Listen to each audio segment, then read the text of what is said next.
Hello hi everyone. ఇవాళ మన video వచ్చేసరికి పిల్లలకి ఎంతో ఇష్టమైన బిస్కెట్లు ఇంట్లోనే సింపుల్గా ఇలా చేసి పెడితే చాలా ఇష్టంగా తింటారు. ఎప్పుడన్నా బిస్కెట్లు తినాలనిపించినా కూడా మమ్మీ ఇలాగ చేయని ఖచ్చితంగా అంటారండి. ఒక్కసారి ఇలా ట్రై చేయండి, ఎవరైనా వదిలిపెట్టరండి. ప్రాసెస్ ఎలా చేస్తానో చూపిస్తానండి. ముందుగా ఒక బౌల్ తీసుకొని 1 కప్పు గోధుమ పిండి, 1 కప్పు మైదా పిండి తీసుకొని మంచిగా జల్లెడ పట్టి పక్కన పెట్టుకొని, ఇంకా మిక్సీ గిన్నె తీసుకొని 1 కప్పు గోధుమ పిండి తీసుకున్నాం కాబట్టి అదే గిన్నెతో 1 కప్పు షుగర్ తీసుకొని కొంచెం ఫ్లేవర్ కోసం 2-3 యాలకులు తీసుకొని మంచిగా మిక్సీ పట్టుకోవాలండి. ఇంకా షుగర్ పౌడర్ని మనం ముందే జల్లెడ పట్టుకున్న గోధుమ పిండి మైదా పిండిలో వేసేసి కొంచెం ఫ్లేవర్ కోసం 1 teaspoon salt, 2 tablespoon నువ్వులు వేసుకోండి. మీరు కావాలంటే కొంచెం వెండి కొబ్బరిని వేసుకోవచ్చు, పర్వాలేదు.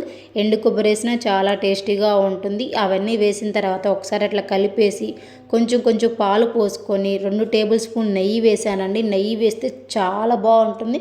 ఫ్లేవర్ కూడా సూపర్ అంటే సూపర్ ఉంటుంది. కొంచెం కొంచెం వాటర్ వేసుకోవాలండి, ఎందుకంటే వాటర్ ఎక్కువ పట్టవు.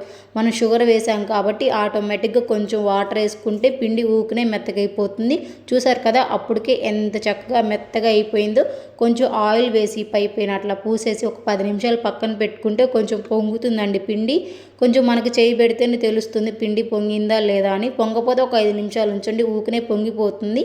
కొంచెం నేనైతే చాలా చేశానండి, ఇంత బాగా వస్తాయని అనుకోలేదు కదా, అందుకే మరింత చేశాను. ఫస్ట్ టైం ట్రై చేసిన తర్వాతే నేను మీకోసం వీడియోలో చెప్తున్నానండి.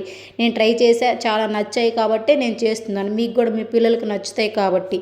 ఇక చపాతీ పిండిలాగా మంచిగా అట్లా కలిపి చపాతీ పిండిలాగా చేసిన తర్వాత అట్లా 2-3 సార్లు అట్లా మడతలేస్తే చాలా బాగా వస్తాయండి బిస్కెట్లు. చూపించినట్టు ఇట్లా ట్రై చేయండి. 4-5 సార్లు అట్లా మడతేసి మళ్ళీ రౌండ్ చేసి మళ్ళీ వేయండి.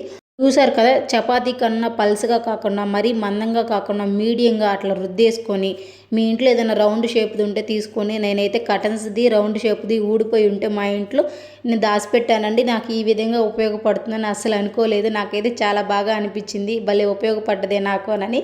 ఇంకా ఏదైనా రౌండ్గా అలా చేసుకొని మీకు ఏ సైజు కావాలంటే ఆ సైజు చేసుకోండి. ఇంకా నేనైతే మరీ పెద్దగా కాకుండా మరీ చిన్నగా కాకుండా మీడియంగా చేశానండి. మిగతా పిండిని కూడా మంచిగా అట్లానే రౌండప్ చేసుకొని చపాతీలాగా చేసి మిగతా అవన్నీ కూడా అలానే చేసుకోవాలండి. ఇంకా ఆలోపు స్టవ్ ఆన్ చేసి గిన్నె పెట్టేసి ఆయిల్ వేసేసి, ఆయిల్ మరీ హీట్ ఎక్కకూడదండి. మెయిన్ సీక్రెట్ ఇది ఇక్కడేనండి. బిస్కెట్లు మనకి చాలా చక్కగా క్రిస్పీగా లోపల పిండి లేకుండా స్పాంజీగా రావాలంటే ఈ ట్రిక్ ఖచ్చితంగా పాటియాలి. ఆయిల్ అనేది ఎక్కువ హీట్ ఎక్కకూడదు, కొంచెం హీట్ ఎక్కినా సరిపోతుందండి. లో ఫ్లేమ్లో కుక్ చేసుకోవాలి. మనకి లేట్ అయినా కానీ టేస్ట్ బాగా రావాలి, పిండి లేకుండా రావాలంటే మాత్రం లో ఫ్లేమ్లో కుక్ చేస్తేనే ఖచ్చితంగా చక్కగా వస్తాయి బిస్కెట్లు ఎప్పుడైనా సరే. ఇది గమనించారా లేదో కామెంట్ చేయండి. చూసారు కదా, నాకైతే ఆల్మోస్ట్ హాఫ్ అన్ అవర్ పట్టిందండి ఈ బిస్కెట్లు అన్నీ చేయడానికి. ఒక్కొక్క వాయ 20 మినిట్స్ పట్టిందండి. 2 వాయలు వేసాను కదా, నాకు హాఫ్ అన్ అవర్ దాకా పట్టింది. లో ఫ్లేమ్లో కుక్ చేసుకున్నాను కాబట్టి బాగా పొంగాయి, మంచిగా క్రిస్పీగా గోల్డ్ కలర్లో వచ్చేసాయి. ఇంకా మిగతావన్నీ కూడా అలానే చేసుకొని మంచిగా బిస్కెట్లు అయితే అప్పటికే మంచి స్మెల్ వస్తున్నాయండి. నేనైతే అసలు కాలుతుందని కూడా చూడకుండా ఒక్కసారి తుంపితే ఊకనే తునిగిపోయాయండి. అదే చల్లారిన తర్వాత అయితే ఇంకా స్పాంజీగా సూపర్ టేస్టీగా వస్తాయి. మీరు కూడా ఇలా ట్రై చేయండి, ఖచ్చితంగా బిస్కెట్లు చాలా బాగుంటాయి. గోల్డ్ కలర్ వచ్చిన తర్వాత ఇంకా తీసేసుకోవటమేనండి. చూసారు కదా, ఆ మాత్రం ఫ్లేవర్ వచ్చిన తర్వాత తీసేస్తే సరిపోతుంది. ఎందుకంటే అవి చల్లారేలోపు కొంచెం కలర్ మారతాయండి. హోమ్మేడ్ బిస్కెట్లు రెడీ అండి. తప్పకుండా ఇలా ట్రై చేయండి. ఇంట్లో పెద్దవాళ్ళు కానీ పిల్లలు కానీ చాలా ఇష్టంగా తింటారు. మా హస్బెండ్కి అయితే చాలా బాగా నచ్చాయి. 2-3 సార్లు ఆల్రెడీ నేను ట్రై చేశాను కాబట్టి నేను ఈరోజు మీకు చెప్తున్నానండి. సూపర్ అంటే సూపర్ టేస్టీగా కూడా ఉంటాయి. అట్లా తుంచితేనే చూడండి ఎంత క్రిస్పీగా స్పాంజీగా లోపల ఎలా ఉన్నాయి. ఇక నేనైతే చల్లారిన తర్వాత టేస్ట్ చూశానండి. బిస్కెట్లు కరకరలాడుతున్నాయండి. చాలా అంటే చాలా చక్కగా కుదిరాయి. మీరు కూడా ఇలా ట్రై చేయండి. మా వీడియో నచ్చితే లైక్ చేయండి, షేర్ చేయండి, సబ్స్క్రైబ్ చేసుకోండి. Thank you so much watching my video.